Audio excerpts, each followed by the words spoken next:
작업치료와 감각통합, 인지치료도 있고 놀이치료도 있고 미술치료, 음악치료, 연화치료도 있어요. 그것도 뭐 수치료? 굉장히 재활의 세계가 넓더라고요.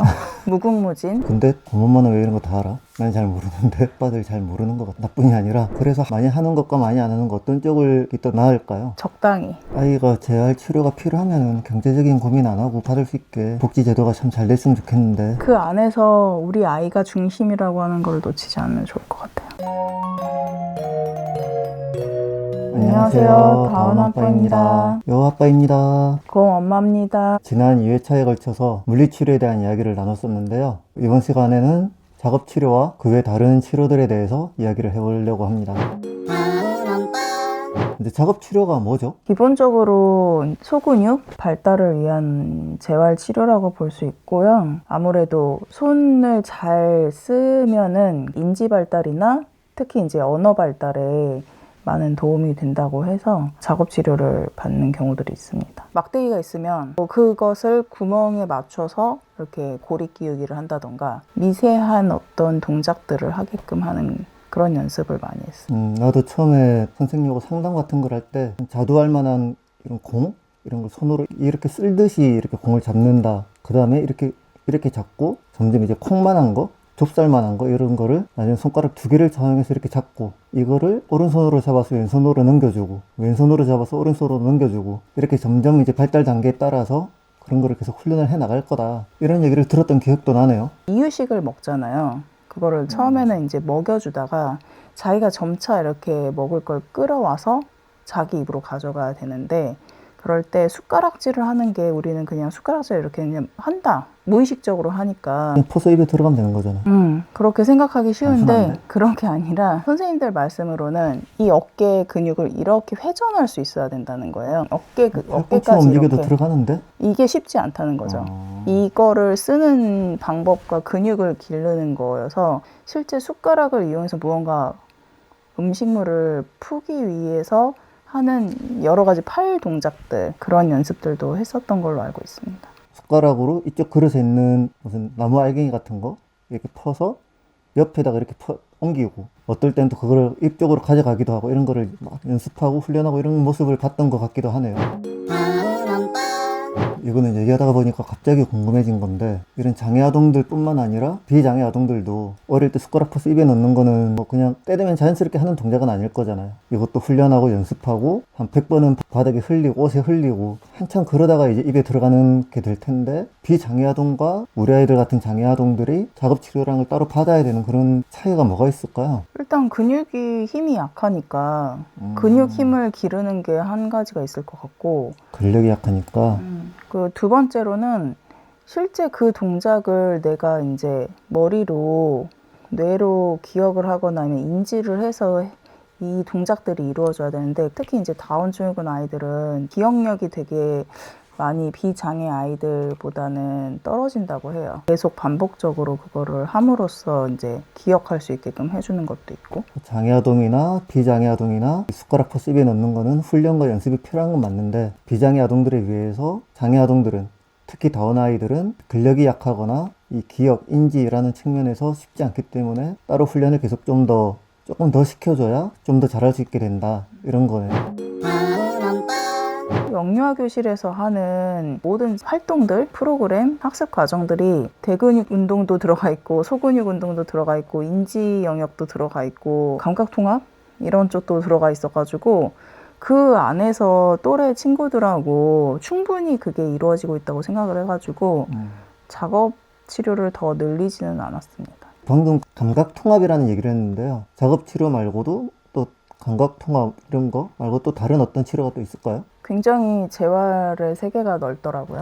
무궁무진. 진짜 할 수 있는 만큼 받으면 다 받을 수 있다. 그래서 감각통합, 그 다음에 인지치료도 있고 놀이치료도 있고 놀이치료. 미술치료, 음악치료, 연화치료도 있어요. 연화치료는 또 뭐지? 이 저작운동, 이것도 다 이제 근육의 적인장 때문에 발생하는 문제죠. 감각통합치료는 저도 그런 게 있구나라고 되게 설명을 듣고서 뭔가 약간 큰 깨달음을 얻은 것 같은 느낌이었는데 우리는 예를 들면 내가 곰 앞발을 이렇게 날카로운 것으로 송곳으로 그러면 안 되지만 찔렀다. 싸우자. 그러면은 이게 이제 무언가 날카로운 것으로 찔렸다라고 아야. 아프다라고 감각이 느껴져야 되잖아요. 근데 만약에 간지럽다라고 느끼면 어떻게 될 것 같아요? 그거는 큰일 날 텐데 그러기도 해요. 그런 건 거죠. 그러니까 뭐냐면 내가 아프다라고 느낄 때 간지럽다고 느낀다거나 아니면은 내가 깃털로 이렇게 살살살 간지럽혔어.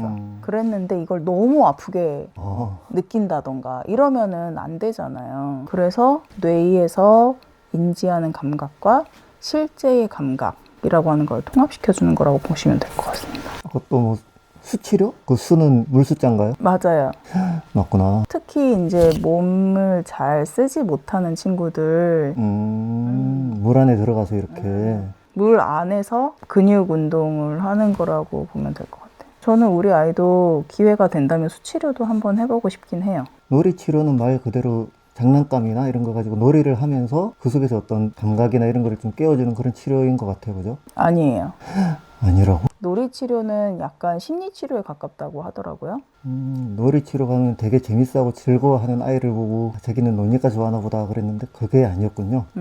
아마도 그 놀이 치료 선생님이 그 아이의 마음을 잘 읽어줘서 좋아했던 게 아닐까요? 아, 그렇구나. 인지 치료는 원래는 치매 환자들을 위해서 만들어진 재활이라고 하더라고요. 근데 그걸 이제 아이들 버전으로 만든 경우들이 있대요. 그래서 인지 치료까지도 받는 친구들을 봤어요.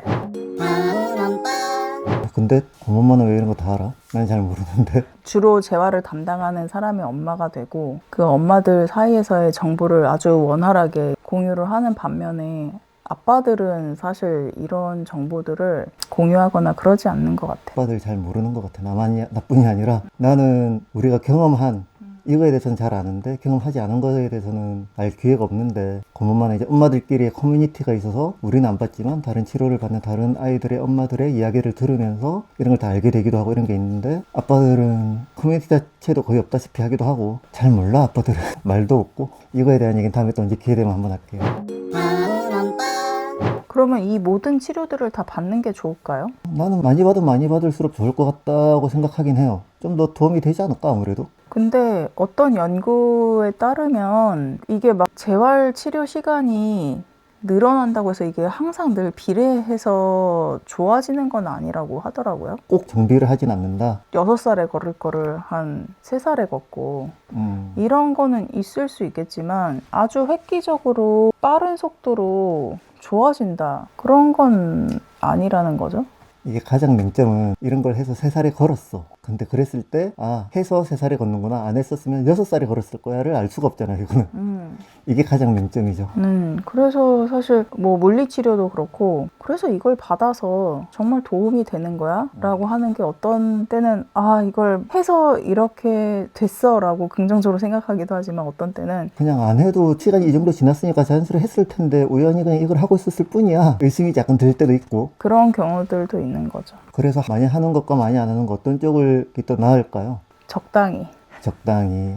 귀신도 모른다는 적당히. 사실 저희도 약간 적게 한 편은 아니지만 재활치료를 그래도 나름의 어떤 원칙 같은 게 있었는데 주 5일 내내 치료실에만 있는 거는 하지 말자. 사회적인 관계라던가 적응 행동 같은 것들을 해야 되는데 너무 또래들하고 있는 그런 시간들이 없어가지고 그런 걸 배울 수 있는 기회가 없다면 그게 더 문제 아닌가 이런 생각이 들었던 건 거죠. 그러니까 저희 같은 경우는 물론 물리치료, 어떤 재활치료를 다니면서 팔을 더 잘 움직여, 발을 더 잘 움직여라는 것도 중요하지만 이 아이의 인생 전체를 놓고 봤을 때는 자기 또래 집단, 친구들과 어울려서 교감하고 감정을 나누고 하는 방법을 배우는 것도 매우 중요하다고 생각했고 조금 더 많은 거를 집중해 줬으면 좋겠다. 물론 재활치료도 중요하지만 이 두 가지 사이에 어떻게 하면 더 황금비율을 찾아낼까 이거에 고민을 많이 했었던 것 같아요.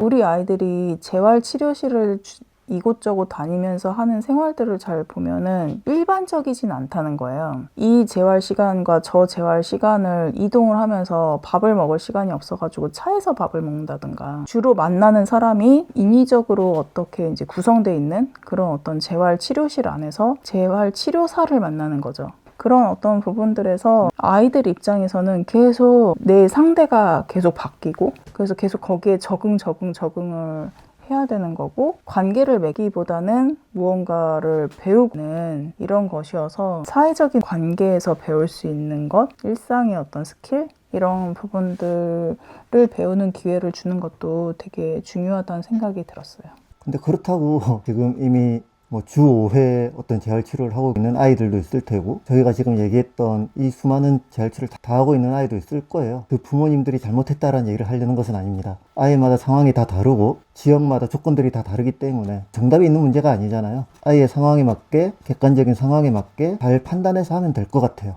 그래서 사실 어떤 친구들은 물리치료, 작업치료, 감통치료, 연화치료, 수치료, 언어치료까지 4-5개를 다니는 경우도 있고, 그런 게 실제 필요한 경우들도 있어요. 결론은 재활치료 세계가 굉장히 무궁무진하다. 종류가 진짜 많다. 하겠다고 의지만 있으면 안 되죠. 돈과 시간도 있어야 되죠. 재활 같이 다니는 부모들을 이렇게 보면은 그 아이들 학원 라이딩 하는 부모들 보는 것과 비슷하거든요.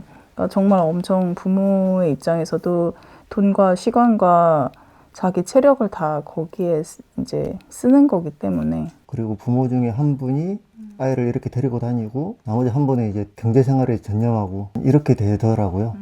우리는 그런 정도의 경제적 조건이 되는지, 생활 조건이 되는지, 서로의 분담이라고 하는 것들이 원활한지, 여러 가지 아이의 어떤 상태, 이런 것들도 잘 봐야겠죠. 이게 참 아이가 재활 치료가 필요하면 경제적인 고민 안 하고 받을 수 있게 좀 복지 제도가 참 잘 됐으면 좋겠는데 아직 우리나라가 그렇지 못하니까요. 치료비도 되게 비싸고 내가 하고 싶다고 해서 다 받을 수 있는 건 아니기 때문에 필요한 만큼, 할 수 있는 만큼, 가능한 만큼 그 안에서 우리 아이가 중심이라고 하는 걸 놓치지 않으면 좋을 것 같아요. 그게 제일 중요하네요. 재활 치료를 받는 건 내가 아니라 부모가 아니라 아이니까. 이 아이한테 뭐가 최선인지라고 하는 거를 고민하면서 선택하면 좋을 것 같아요. 네, 그럼 오늘 얘기 여기까지 마무리 해보도록 하겠습니다. 좋아요, 댓글, 구독, 알림 설정 꼭 부탁드리고요. 그럼 지금까지 다원아빠였습니다. 안녕.